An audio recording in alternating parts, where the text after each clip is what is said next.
Hello student, welcome to my channel the learner. आज हम लोग यूनिट एंड डायमेंशन का पहला लेक्चर कंप्लीट करने वाले हैं। चलिए शुरू करते हैं।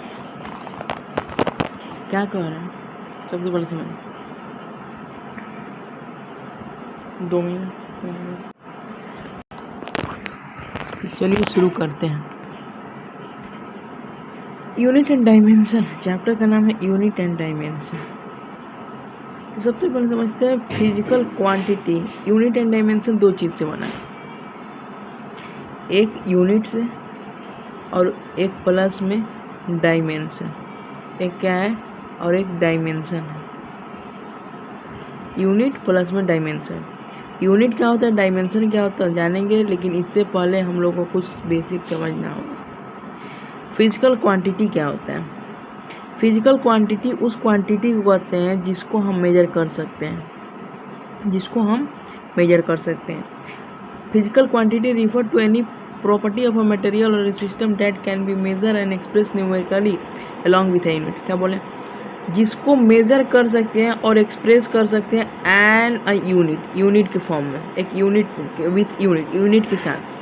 फॉर एग्जांपल मास हो गया, लेंथ हो गया, टाइम हो गया, टेम्परेचर होगा, वेलोसिटी होगा, ये सब क्या है? फिजिकल क्वांटिटी है। सभी मास को हम मेजर कर सकते हैं केजी में, लेंथ को भी मेजर कर सकते हैं मीटर में, टाइम को भी कर सकते हैं किस में? सेकेंड में, मिनट में, ये सब कर सकते हैं। कंपोनेंट क्या होता है फिजिकल क्वांटिटी का? द न्यूमेरिकल वैल्यू जो इंडिकेट फिजिकल क्वांटिटी दो चीज़ से मिलकर बना था। किससे? फिजिकल जो क्वांटिटी है वो दो चीज़ से मिलकर बना होता है। एक होता है न्यूमेरिकल वैल्यू, एक होता है न्यूमेरिकल वैल्यू और प्लस में न्यूमेरिकल वैल्यू और प्लस में यूनिट। प्लस में क्या होता है? यूनिट। तो वही दिखा गया, जैसे मान के चलो न्यूमेरिकल वैल्यू 5 लिखें और मीटर लिखें, तो मीटर तुम्हारा यूनिट हो गया और ये 5 क्या हुआ? न्यूमेरिकल वैल्यू हुआ। तो वही बोल रहा है कि द फिजिकल न्यूमेरिकल वैल्यू क्या कहते हैं? इंडिकेट न्यूमेरिकल वैल्यू मैग्नीट्यूड को इंडिकेट करता है। ये जो न्यूमेरिकल वैल्यू है किसको इंडिकेट करेगा? तो ये मैग्नीट्यूड को इंडिकेट करेगा, मैग्नीट्यूड को।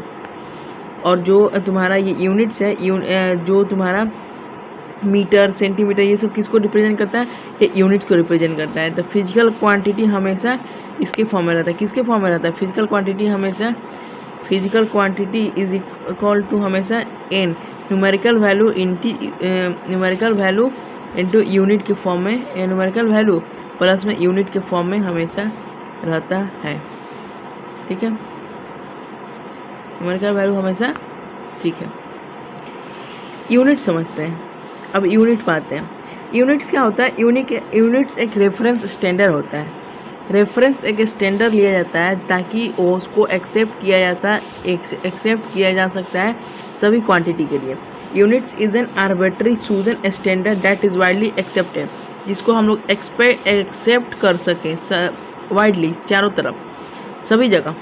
एंड यूज टू मेजर, और इसका यूज़ किया जाता है किसके लिए? फिजिकल क्वांटिटी को मेजर करने के लिए। तो सिंपली बोल सकते हैं units is a basic reference standard which is used to determine the physical quantity, which is used to measure the physical quantity. Length का यूनिट क्या हुआ? मीटर हुआ। मास का यूनिट क्या हुआ? केजी हुआ।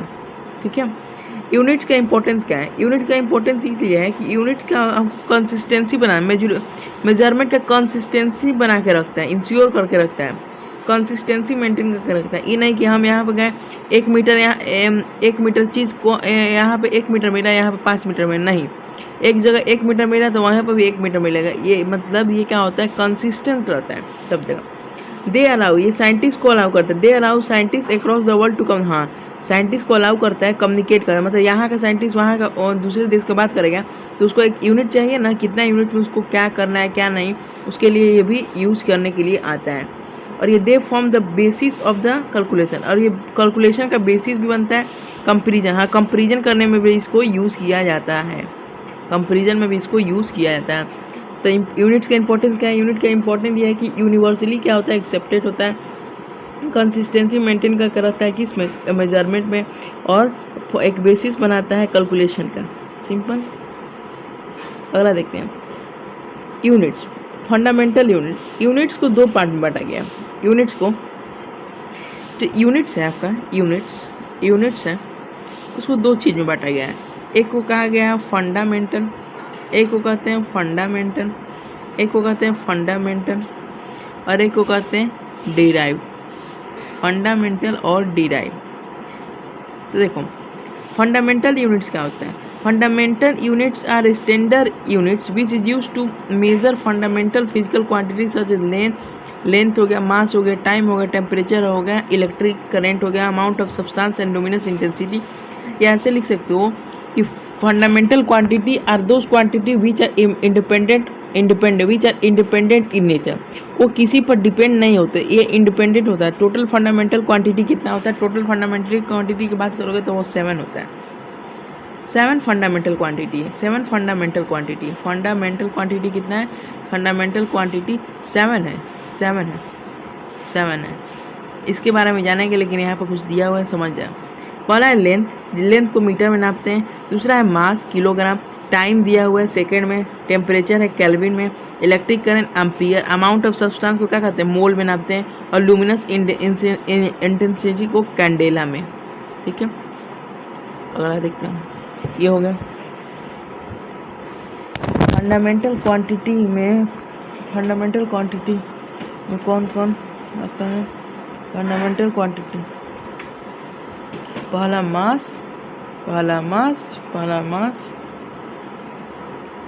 मास, दूसरा लेंथ, तीसरा टाइम, चौथा करेंट, पांचवा टेम्परेचर, छठा अमाउंट ऑफ सब्सटेंस और सातवां लुमिनस इंटेंसिटी।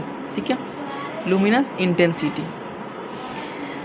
तो मास का जो सिंबल होता है उसको हम एम से डिनोट करते हैं, स्मॉल एम। लेंथ का एल, टाइम का टी, एल का करंट का आई और करंट का आई, यहाँ पर आई होगा, आई हो जाएगा आई। टेम्परेचर का टी, अमाउंट ऑफ सब्सटेंस का एन और लुमिनस इंटेंसिटी का आई भी। ठीक है, नेम क्या होता है इसका? ऐसा यूनिट किलोग्राम होता है। इसको किलोग्राम कहते हैं, मीटर बोलते हैं, सेकेंड बोलते हैं, एम्पियर बोलते हैं, केल्विन बोलते हैं, मोल बोलते हैं, कैंडेला बोलते हैं। अब ऐसा ही में इसका सिंबल क्या होता है? इसका केजी होता है, इसका क्या होता है? मीटर होता है, इसका क्या होता है? सेकेंड होता है, इसका क्या होता है? एम्पियर, कैपिटल ए से रिप्रेजेंट किया जाता है। क्यों? क्योंकि एम्पियर एक साइंटिस्ट का नाम था, इसलिए। केल्विन को के से, कैपिटल से, मोल को MOL से, कैंडेला को CD से। ठीक है, याद रखिएगा। एक बार फिर से बता दे रहे हैं। मास को किस में? 2 मिनट।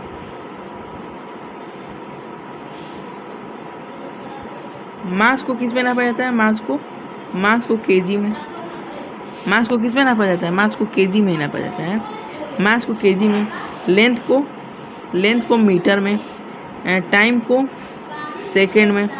टेम्परेचर को केल्विन में। अमाउंट ऑफ सब्सटेंस को मोल में। अमाउंट ऑफ सब्सटेंस को किस में? मोल में। टेम्परेचर में को केल्विन में, अमाउंट ऑफ सब्सटेंस को मोल में। लुमिनस इंटेंसिटी को कैंडेला में। इंटेंसिटी को किस में? कैंडेला में। लुमिनस इंटेंसिटी को कैंडेला में। और करंट को पता ही एम्पियर में। करंट को किस में? करंट को हम लोग नापते हैं एम्पियर में। अगला होता है डिराइव क्वांटिटी। डिराइव क्वांटिटी क्या होता है? लिखा है कि derive quantity are the units which is used to measure the derive physical quantity which are obtained by combining the two or more. मतलब ऐसे का the quantity which can be the units या the derived quantity या derived units are those units which are formed by the help of fundamental units that is called by the help of fundamental quantities या help of the fundamental units that is called derived quantity. जैसे area है, area का मतलब क्या होता है? Length into breadth, ऐसे ही होता है ना। तो लेंथ क्या है? मीटर है, और ब्रेथ भी क्या होगा? मीटर होगा, तो मीटर स्क्वायर। अब मीटर क्या है? एक तरह का फंडामेंटल क्वांटिटी जो कि लेंथ को डिनोट करता है। ये भी क्या है? मीटर। एल, तो मीटर स्क्वायर किससे बना है? मीटर स्क्वायर एक फंडामेंटल क्वांटिटी से। एरिया किससे बना है? एरिया एक डिराइव क्वांटिटी है और हमेशा किससे बना है? तो वो फंडामेंटल क्वांटिटी से मिला है। वॉल्यूम है एल इंटू एल क्यूब होता है। वेलोसिटी वेलोसिटी क्या होता है? Displacement by time, length by time. Acceleration velocity by time, metre per second square होता है। तो ये सब डिराइव क्वांटिटी की बात होगी। विच क्वेश्चन आ गया, which write the SI unit of the following derive quantity. SI unit बताइए। फोर्स का एसआई यूनिट बताइए। Force force is equal to होता है मास इंटू एक्सलरेशन। तो मास को क्या कहते हैं, मास को केजी में नापते हैं, एक्सलरेशन को मीटर पर सेकेंड का स्क्वायर में। तो हमारा ऐसा यूनिट हो जाएगा KG metre per second square. इसी को हम लोग क्या बोलते हैं, इसी को हम लोग कहते हैं न्यूटन, इसी को कहते हैं न्यूटन। प्रेशर क्या होता है, देखो प्रेशर बता रहे हैं, प्रेशर इज इक्वल टू होता है फोर्स अपॉन एरिया। अब फोर्स इज इक्वल टू क्या होता है, मास इंटू एक्सलरेशन। एरिया क्या होता है, एल इंटू एल। एरिया क्या होता है, एल इंटू ब्रेथ होता है, मतलब लिख सकते हो मीटर इंटू मीटर। तो तुम्हारा क्या होगा, मास क्या हुआ, मास को केजी में और एक्सलरेशन को मीटर पर सेकेंड का स्क्वायर में, और यहाँ पे मीटर स्क्वायर। तो ये ऊपर जाएगा तो क्या हो जाएगा, केजी मीटर -2 + 1 सेकेंड पर सेकेंड स्क्वायर। तो हो जाएगा तुम्हारा KG metre per second square. तो ये हो जाएगा तुम्हारा प्रेशर का ऐसा यूनिट, ठीक है। तो प्रेशर का क्या हुआ, ये हो गया, ओके, ठीक है। तो प्रेशर का क्या आ गया, प्रेशर का आ गया केजी मीटर, केजी हो गया तुम्हारा मीटर पर सेकेंड, केजी होगा मीटर पर सेकेंड इनवर्स का स्क्वायर। इसी को हम लोग कहते हैं क्या, पास्कल, ठीक है। अगला क्या है, अगला है तुम्हारा वर्क इज इक्वल टू क्या होता है, वर्क इज इक्वल टू होता है फोर्स इंटू डिस्प्लेसमेंट। फोर्स अभी निकाले क्या होता है, केजी मीटर पर सेकेंड का स्क्वायर होता है, इंटू में डिस्प्लेसमेंट का मतलब क्या होता है, मीटर। तो क्या हो जाएगा, KG metre square per second square, ठीक है। ये हो गया, ये हो गया आपका, ठीक है। अगला देखते हैं,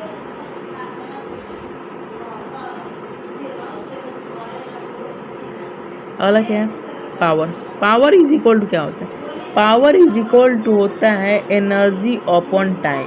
एनर्जी को हम लोग, एनर्जी क्या होता है, एनर्जी क्या होता है, फोर्स इंटू डिस्प्लेसमेंट, उसका भी वही होता है। जो एनर्जी क्या होता है, वो एनर्जी का भी वही होगा फॉर्मूला जो तुम्हारा वर्क का होगा। एनर्जी को तो वो या हाफ mv² भी कर सकते हो। एनर्जी में क्या होता है, हाफ mv², तो हाफ mv², तो मास क्या हो जाएगा, केजी हो जाएगा। अब वेलोसिटी स्क्वायर है ना, तो L² T - 2, L² T - 2।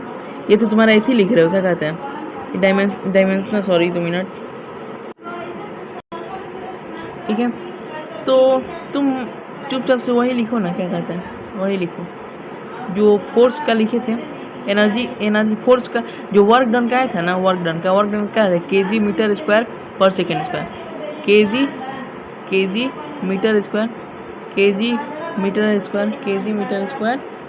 इसको लिख सकते हो ऐसे, केजी मीटर स्क्वायर पता नहीं, पावर क्या हो जाएगा, केजी इंटू में सेकेंड ऊपर जा जाएगा, मीटर स्क्वायर सेकेंड का इन्वर्स हो जाएगा, सेकेंड का इन्वर्स सेकेंड का क्यूब हो जाएगा, ठीक है। तो ये हो गया एनर्जी पता ही है, वर्क और एनर्जी दोनों सेम ही होता है, जहाँ तक मेरा सवाल है। अगला सिस्टम ऑफ यूनिट्स में समझते हैं,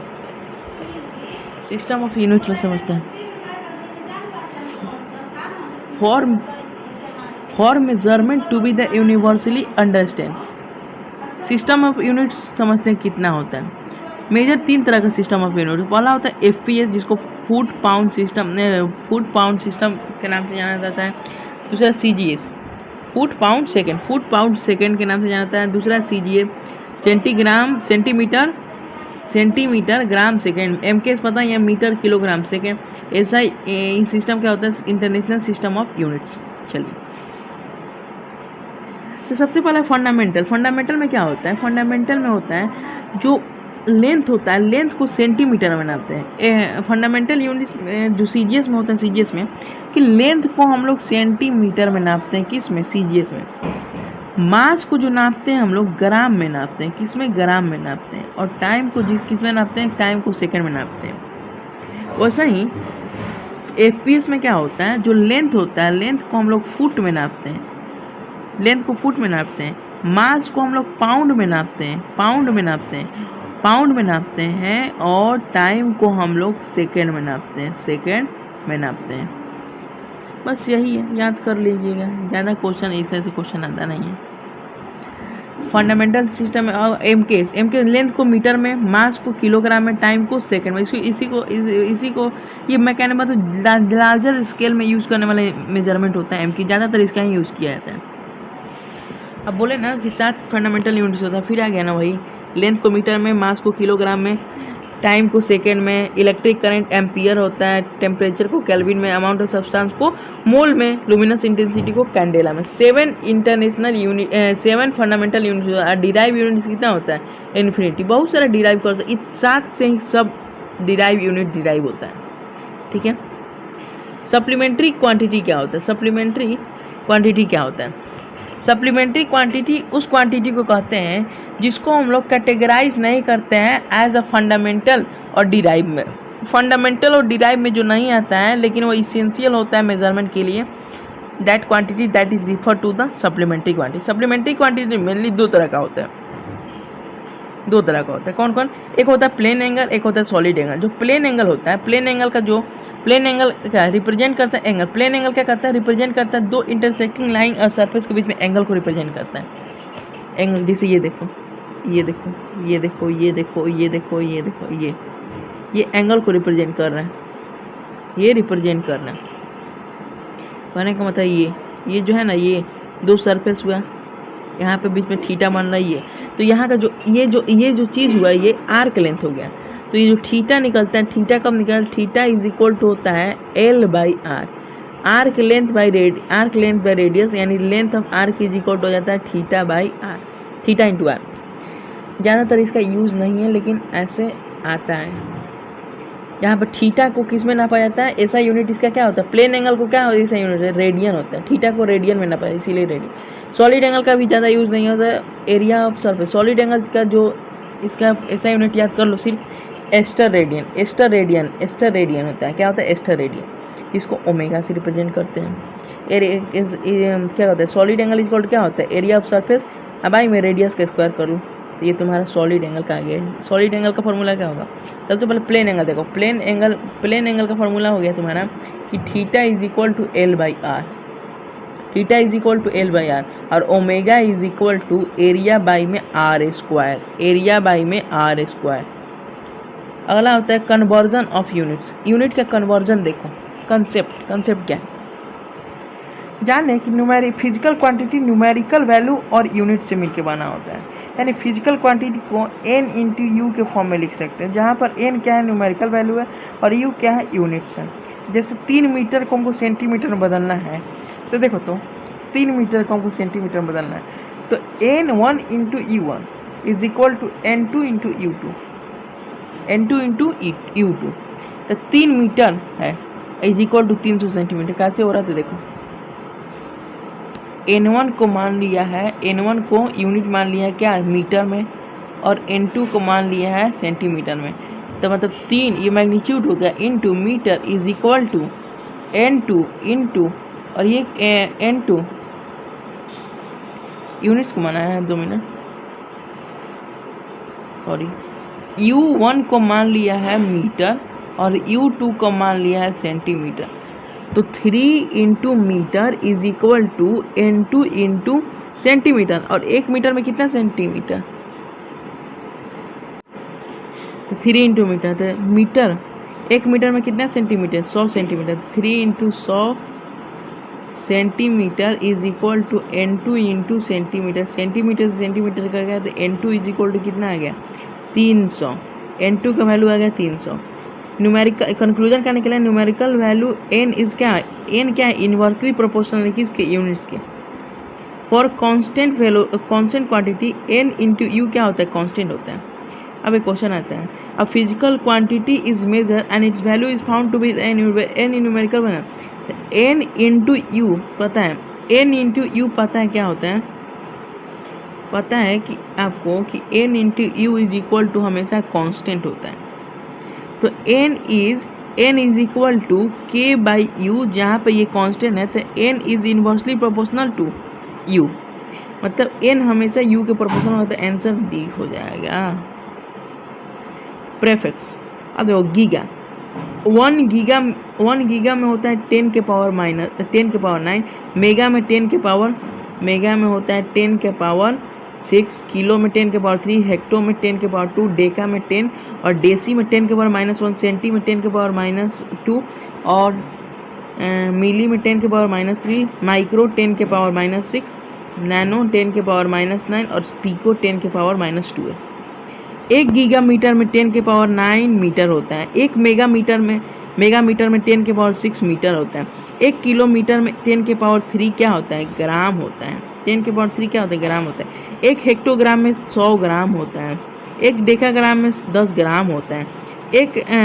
एक डेसीमीटर में 0.1 मीटर, क्योंकि 1 डेसीमीटर में कितना है? 1 डेसीमीटर में 10 के पावर -1, तो 10 के पावर -1 को 0.1 भी लिख सकते हैं। सेंटीमीटर 0.01 में, मिलीग्राम मिलीमीटर 10 के पावर -3, माइक्रो 10 के पावर -6, नैनो 10 के पावर -9, पीको 10 के पावर -2 है। अब यहाँ पर कह रहा है कन्वर्ट करना है 72 किलोमीटर को 72 किलोमीटर को सीजीएस में। तो 72 किलोमीटर पर आवर किससे मिलके बना है? सबसे पहले बताओ 72 किलोमीटर किससे बना है? 72 kilometre per hour, 72 kilometre plus में इस यूनिट से मिलकर बनाता है। सीजीएस में इसका क्या लिखोगे? सीजीएस में इसका किलोमीटर का क्या होता है? सीजीएस में किलोमीटर का क्या होता है? मीटर हो जाता है। किलोमीटर क्या होता है? मीटर हो जाता है। और आवर का क्या होता है? सेकेंड हो जाता है। तो 72 को हम मान लिए N1 और इसके यूनिट को मान लिए U1, किलोमीटर पर आवर को यूनिट को U1 मान लिए, ठीक है। और इसके जो न्यूमेरिकल वैल्यू इसको मान लिए हम N1 और इसको मान लिए N1 कर N2 और इसको मान लिए U2 यूनिट को। तो जानते हैं कि N1 U1 is equal to N2 U2। तो N1 क्या है? 72। N1 क्या है हमारा? 72। N1 हमारा 72 है। N1 हमारा 72 है। N1 72 है। N1 हमारा 72 है। इंटू में किलोमीटर पर आवर, N2 निकालना है, इसका metre per second. 72 into kilo, 1 kilometre by 1 घंटा लिख सकते हो। N2 into metre per second. 1 kilometre में कितना मीटर? 1000 मीटर। 1 आवर में कितना सेकेंड होता है? 1 घंटा में 60 इंटू 3600 सेकेंड होता है। N2 into metre per second. Cut जाएगा, ये कट जाएगा, यहाँ पर मीटर सेकेंड है तो कट जाएगा, कट जाएगा यहाँ से, ये कट जाएगा। 6 एकम 6, 6 दूनी 12, 2 3 जा 6, 2 5 जा 10, 50, यानी 12 5 60, यानी हमारा N2 का वैल्यू जो आया, N2 का जो वैल्यू आया, N2 का जो वैल्यू आया 12 5 60 बाई 3, 12 5 60 बाई कितना है? 12 5 60 बाई 3। इसको कैलकुलेट कर लीजिएगा, कैलकुलेट कर लीजिएगा इसका मेथड, ठीक है। डायमेंशन देखते हैं। डायमेंशन होता है, डायमेंशन क्या होता है वो समझेंगे। डायमेंशन समझने से पहले dimension of a physical quantity का मतलब क्या होता है? डायमेंशन का मतलब होता है कि कितना पावर से उसका फिजिकल क्वांटिटी रेज्ड हुआ है, कितना पावर उसका फिजिकल क्वांटिटी रेज्ड हुआ, मतलब कितना टाइम वो आया है, कितना बार को रिप्रेजेंट कर रहा है। ये जैसे लेंथ है, तो लेंथ को जब भी हम डायमेंशन देंगे लेंथ के सिंबल को, तो हमेशा L बड़ा कैपिटल में, और ये जो ब्रैकेट होता है इस ब्रैकेट का यूज़ करेंगे, जो कि क्या होता है? बिग ब्रैकेट होता है।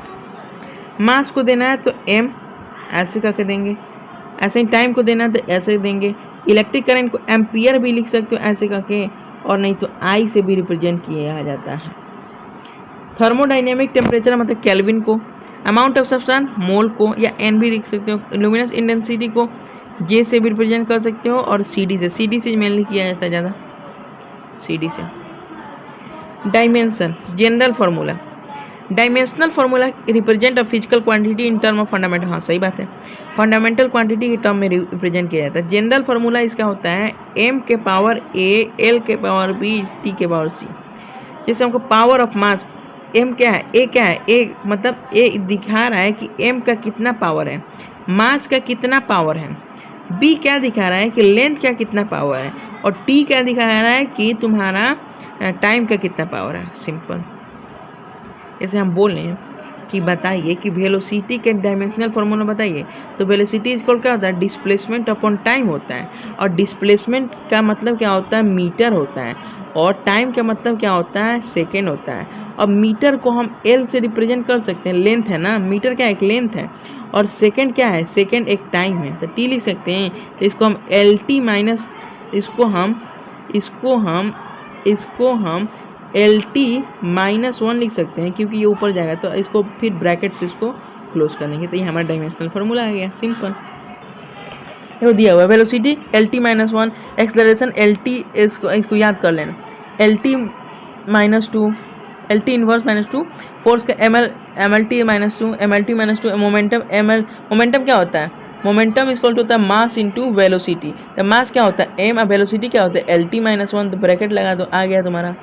पावर पता ही है, M L square T -3, M L square T -3, power को एनर्जी को है ना, work done per energy per unit, इसी को कहते हैं पावर। एनर्जी बाई टाइम लिखे थे ना उसमें फार्मूला में, एनर्जी बाई टाइम, तो यही है। प्रेशर क्या होता है, force per unit, M L -1 T -2 pressure का। अगला देखते हैं, ये तो हो गया ना, ये भी हो गया। हाँ यहाँ पे देखो दिखा रहा है, कुछ डायमेंशन निकालते हैं। सबसे पहले डिस्टेंस का डायमेंशन, डिस्टेंस का मतलब क्या होता है, कितना चला, यानी मीटर में लिखते हैं, तो इसको हम एल से ऐसे रिप्रेजेंट कर सकते हैं।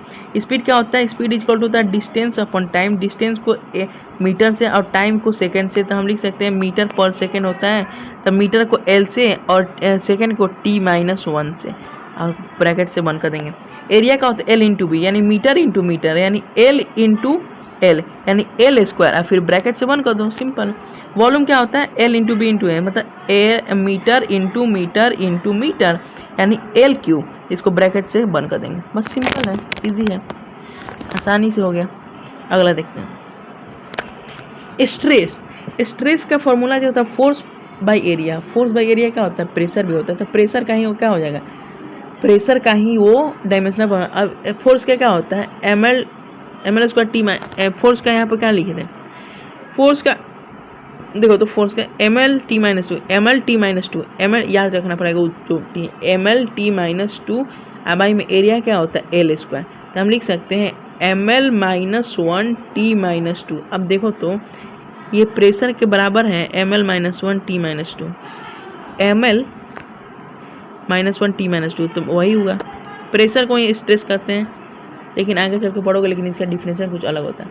अब delta L by L, delta L by L, L metre, L को क्या कहते हैं मीटर, अब मीटर बाई मीटर कट जाएगा, तो ये तो जीरो होगा, डायमेंशन लेस हो गया, यानी एम के पावर 0, एल के पावर 0, एल के टी के पावर 0, ये डायमेंशन लेस हो गया। कॉफिशिएंट इसको छोड़ दो अभी, इसको छोड़ दो अभी, इसको छोड़ दो। ग्रेविटेशनल कांस्टेंट, हाँ ये थोड़ा इंपॉर्टेंट है। फोर्स इज इक्वल टू होता है जी m1 m2 अपॉन में r स्क्वायर। ये क्या है, फोर्स का ग्रेविटेशनल फोर्स का फॉर्मूला है। अब हमको निकालना है कि ये जो जी है, जिसका इसका डायमेंशनल फार्मूला बताओ, तो G is equal to F into R square by में m1 into m2, m1 into m2, m1 into m2। Force का डायमेंशन फार्मूला क्या होता है, फोर्स का होता है M L square T -2, M L square T -2। Force का क्या होता है M L T -2, M L square नहीं, M L T -2, M L T -2, M L T -2, M L T -2।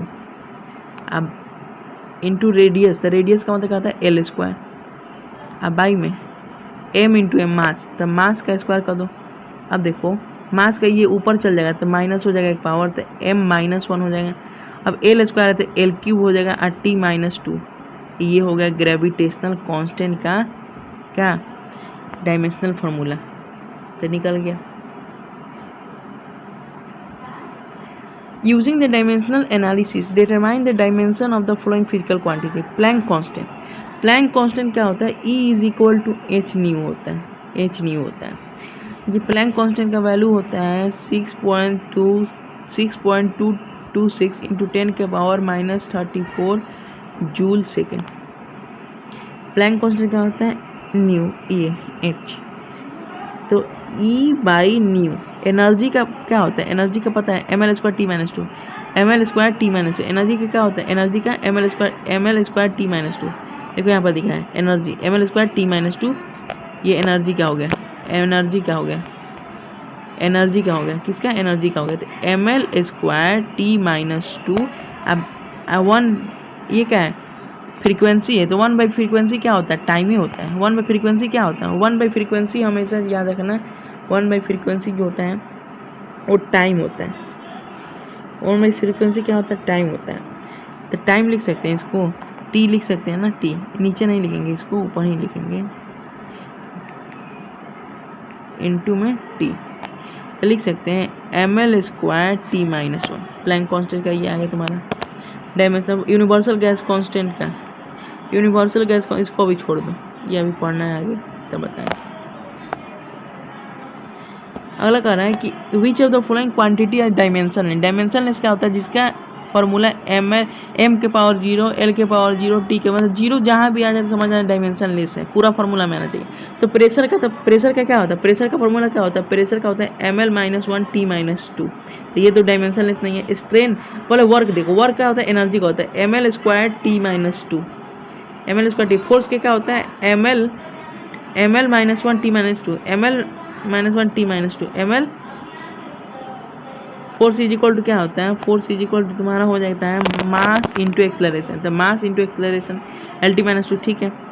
Strain का लेकिन देखता है डेल्टा एल बाई एल, यानी मीटर बाई मीटर कट जाएगा तो 0 हो जाएगा, यानी m के power 0 metre by metre cut जाएगा तो 0 नहीं होगा, 0 नहीं 1 होगा। इसको हम ऐसे रिप्रेजेंट कर सकते हैं m के पावर 0, l के पावर 0, t के पावर 0। दैट इज कॉल्ड किसको? किसी को कहते हैं डायमेंशनलेस। स्ट्रेस क्या है? डायमेंशनलेस है। Force F is given by mv square by r। Find the dimension of force using this relation. इस रिलेशन से फोर्स का हमेशा डायमेंशन एक ही आएगा जिसका नाम है क्या?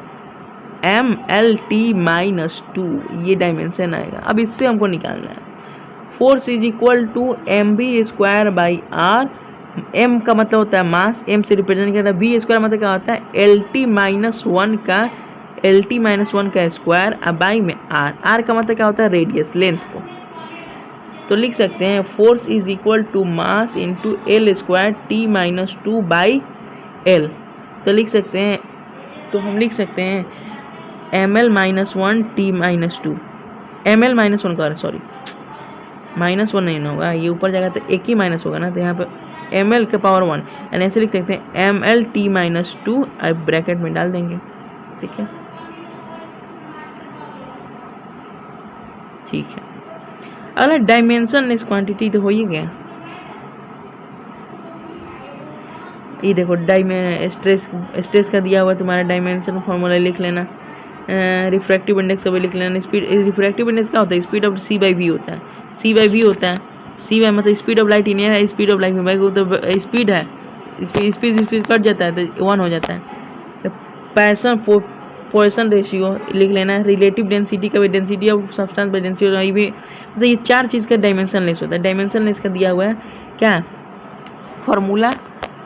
डायमेंशनलेस स्ट्रेन क्या है? रिफ्रैक्टिव या पोइसन रेशियो का है, पोइसन रेशियो का है। डायमेंशनलेस कांस्टेंट पाई भी एक डायमेंशनलेस यूलर नंबर, ई पढ़ोगे लॉग में जाके। एवोगाड्रो नंबर भी क्या होता है? पार्टिकल रिप्रेजेंट करता है 1 मोल। ये भी सब क्या है? डायमेंशनलेस कांस्टेंट है। अगला कह रहा है यूजिंग द अभी तो पढ़ा नहीं है साइड वाला। हाँ, अब आता है एक टॉपिक जिसका नाम है प्रिंसिपल ऑफ होमोजेनिटी। बहुत इंपॉर्टेंट टॉपिक है। प्रिंसिपल ऑफ होमोजेनिटी का मतलब क्या होता है? प्रिंसिपल ऑफ होमोजेनिटी कहता है कि an equation is dimensionally correct only if the only of each term on the both side of the equation are same। एक इक्वेशन सभी कब सेम होगा, कब सही होगा, डायमेंशनली करेक्ट होगा जब एक LHS का डायमेंशन बराबर हो जाएगा RHS के, तब वो क्या होगा? करेक्ट होगा, ठीक है। जैसे मान लो कि एक फिजिकल क्वांटिटी यहाँ पर दिया हुआ है, क्या फिजिकल क्वांटिटी है a plus B is equal to C, then according to the principle of homogeneity जो डायमेंशन होगा a का वो dimension of b is equal to dimension of c के बराबर होना चाहिए। a प्लस बी दिया हुआ है तो a का डायमेंशन b का डायमेंशन और c का डायमेंशन सेम होना चाहिए। अब v is equal to U plus AT, ये वेलोसिटी है तो e भी वेलोसिटी होना चाहिए, e भी वेलोसिटी होना चाहिए, तब बराबर होगा। मतलब v is equal to U plus हम लोग 80 लिखते हैं, तो इससे हम जो भी कैलकुलेट करेंगे तो हमारा ये वेलोसिटी आ जाता है। तो वेलोसिटी क्या होता है, डायमेंशन का फॉर्मूला क्या होता है, एल टी माइनस वन। तो कहने का मतलब है एल टी माइनस वन, तो ई जो ई भी क्या होना चाहिए, एल टी माइनस वन ही होना चाहिए, और ये जो एक्सेलरेशन इन टाइम है ये भी होना चाहिए एल टी माइनस वन, तब ये हमारा आएगा। मतलब जो भी चीज़ प्लस कर रहे हैं, जो भी चीज़ प्लस कर रहे हैं, जैसे अब सेम ही चीज़ को प्लस कर रहे हैं ना, अब देखो अब फोर्स है, फोर्स 5 न्यूटन अब प्लस में 2 मीटर, ये कर सकते हो, कभी नहीं कर सकते हो। अब लिख सकते हो 5 न्यूटन प्लस 2 न्यूटन, अब प्लस कर सकते हो। इस तो यही बोले हैं कि सेम चीज़ को ऐड कर सकते हैं, यही कहता है प्रिंसिपल ऑफ होमोजेनिटी। मतलब लेफ्ट साइड का जो तुम्हारा क्या होता है, डायमेंशन होता है, वो राइट आरएचएस का इंडिविजुअल के डायमेंशन के बराबर होता है जब प्लस और माइनस होता है। तो कहता है x is equal to 80 plus B T square, where x is a distance travel by a body in kilometre, while t is a time in, मतलब x तुम्हारा क्या है, किलोमीटर में दिया हुआ है, और t क्या है, टाइम है सेकंड में, देन यूनिट ऑफ b। अब तुमको पता है कि ये जब क्या है, ये जब तुम्हारा x क्या है, डिस्टेंस ट्रेवल है, तो ये डिस्टेंस है तो ये भी डिस्टेंस होगा, अब ये भी डिस्टेंस होगा, ठीक है। ई डिस्टेंस है मतलब अभी बताया ना कि velocity v equal to U plus AT, जब ये वेलोसिटी है तो ये भी वेलोसिटी होगा, ये भी वेलोसिटी होगा, तो वही बात यहाँ पे है। जब वो डिस्टेंस है तो वो भी डिस्टेंस होगा, वो भी, तीनों डिस्टेंस होगा। तो देखो x इज अ डिस्टेंस, ठीक है। अब हमसे पूछा डायमेंशन क्या होगा b का, जब x तुम्हारा डिस्टेंस है तो तुम्हारा b भी क्या होगा, बी टी स्क्वायर क्या होगा, डिस्टेंस होगा, तो बी टी स्क्वायर भी क्या होगा, डिस्टेंस होगा। अब डिस्टेंस को हम लोग किस में, डिस्टेंस है तो डिस्टेंस को किस में है, तो डिस्टेंस किलोमीटर में, डिस्टेंस किस में, किलोमीटर में, तो किलोमीटर में डिस्टेंस, तो इसको डायमेंशन में क्या लिख सकते हो, किलोमीटर है, ठीक है। अब टी स्क्वायर, तो बी इज इक्वल टू क्या होता है, किलोमीटर बाई में टी स्क्वायर, यानी बी इज इक्वल टू तुम्हारा हो जाएगा किलोमीटर, अब टाइम क्या है, सेकेंड स्क्वायर हो जाएगा, तो किलोमीटर पर सेकेंड स्क्वायर, किलोमीटर पर सेकेंड हो जाता है। ये ऑप्शन करेक्ट है, सी नंबर। अच्छा लगा, ठीक है। तो आज के लिए इतना ही, अगला लेक्चर में मिलते हैं। Thank you so much very much. Please subscribe कीजिएगा चैनल को, ताकि हमको सपोर्ट मिले और अच्छा काम करते जाएं और आप लोगों के लिए बहुत सारे PYQ लाते जाएं।